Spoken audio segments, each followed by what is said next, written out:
Que s'est-il passé à l'Élysée?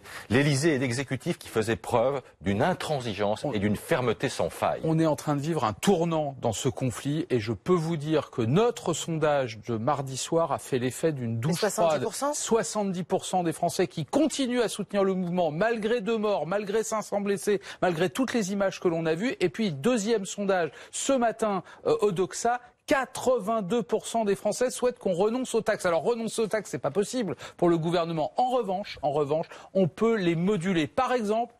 Oui, il faut rentrer dans le détail. Voilà. Parce que les mesures sont pas annoncées, mais on en voit l'esprit, Laurent. Je vous en donne un exemple. Peut-être que les taxes ne doivent pas être les mêmes selon les territoires, selon que vous êtes dans une zone rurale ou une zone.